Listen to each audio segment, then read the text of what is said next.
अपने चमन के लिए। फरिश्तों से बेहतर है आदमी वो जो मरता है अपने वतन के लिए। यही आरज़ू है दिल में कि जिंदा रहूं मैं अपने वतन के लिए। अगर जरूरत पड़े तो मर मिटूं, देश का तिरंगा हो मेरे कफन के लिए। शुभ रात्रि।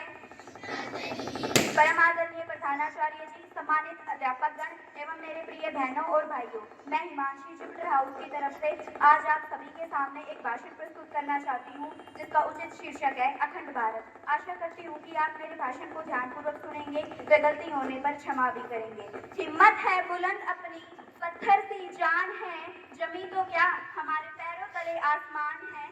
फलक की आदत है बिजलियां गिराने की और हमारी भी जिद है वहाँ आशियां बसाने की। हर बात ऐसी करो कि इतिहास बन जाए, हर कदम के गवाह चांद सितारे बन जाएं। किस्मत के भरोसे खुद को न डगमगाना, कुछ ऐसा करो कि किस्मत खुद बन जाए। आज हम सभी इतिहास के पन्नों में झांक कर देखें तो हमें पता चलेगा कि हम बिल्लियों की तरह लड़ते रहे और बंदर रोटी खाता रहा। हम लड़े कभी धर्म के नाम पर तो कभी जाति के नाम पर, कभी वर्ग के नाम पर तो कभी वर्ण के नाम पर देश के लिए कभी नहीं। लड़ना है तो अत्याचार और अन्याय के खिलाफ लड़िए, शोषण के विरुद्ध आवाज उठाइए और बुराई से लड़िए, बुरों से नहीं। बनाइए ऐसे संगठन जो किसी धर्म, जाति, वर्ग या वर्ण के आधार पर न हो बल्कि भारतीयता के आधार पर हो, जिसमें प्रत्येक भारतीय अपना योगदान दे सके, अपना दर्द बांट सके, अपनी बात कह सके, जिसमें किसी भी भारतीय का प्रवेश वर्जित न हो।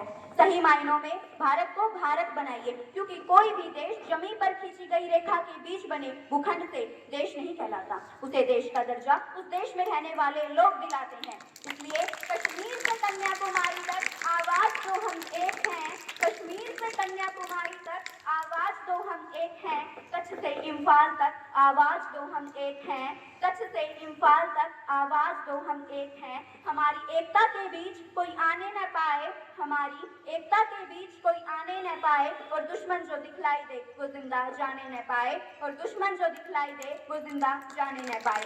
दशों दिशाओं में विश्व को भेज दो ये संदेश, दशों दिशाओं में विश्व को भेज दो ये संदेश। बट जाए हमारे देह टुकड़ों में लेकिन विखंडित न हो ये देश, लेकिन विखंडित न हो ये देश। आज हम सभी आतंकवाद, भ्रष्टाचार, बेरोजगारी व कुपोषण को बांधना तो चाहते हैं, लेकिन आज हम सभी स्वयं को ही नहीं बांध पा रहे हैं। इन सबको हम यही पाल रहे हैं अपने बीच। यदि भ्रष्टाचार को किसी ने उत्पन्न किया है तो किसने?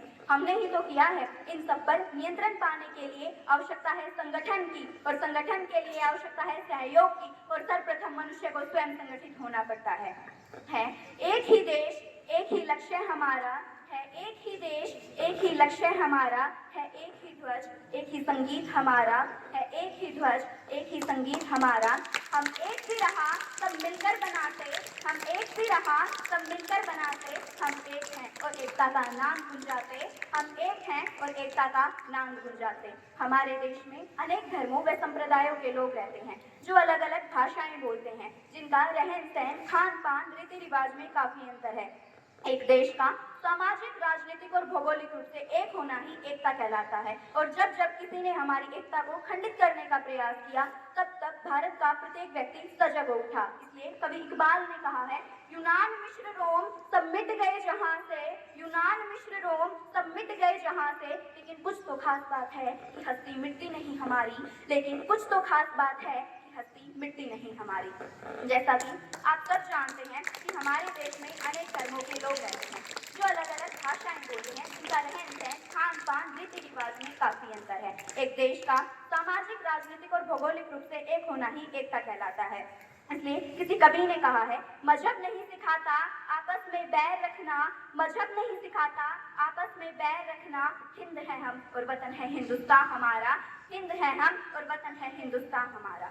हमारी सबसे बड़ी ताकत हमारी एकता है। यदि हम एकजुट होकर नहीं रहेंगे तो दुश्मन हमारी कमजोरी का फायदा उठाएगा। पुलवामा जैसे आतंकी हमलों में भी हमने अपने देश के कई लोगों की जान गंवाई, किंतु सर्जिकल स्ट्राइक से दुश्मनों को उसी की भाषा में करारा जवाब दिया। पहलगाम जैसे आतंकी हमले में भी हमने अपने देश के कई लोगों की जान गंवाई, किंतु ऑपरेशन सिंदूर से दुश्मनों को ही धूल चटाई। इस पर मैं कहना चाहूंगी कि जन्नत की तस्वीर तस्वीर ना देंगे, जन्नत की तस्वीर ना देंगे, दुश्मन के हाथों में अपनी तकदीर ना देंगे, दुश्मन के हाथों में अपनी तकदीर ना देंगे, और कश्मीर है भारत का, कश्मीर ना देंगे, और कश्मीर है भारत का, कश्मीर ना देंगे। अंत में मैं कुछ पंक्तियों द्वारा अपने भाषण को विराम देना चाहूंगी। हिंदू से नफरत ये कुरान नहीं कहता, हिंदू से नफरत ये कुरान नहीं कहता, भारत की मस्जिदें तोड़ो ये श्री राम नहीं कहता, भारत की मस्जिदें तोड़ो ये श्री राम नहीं कहता।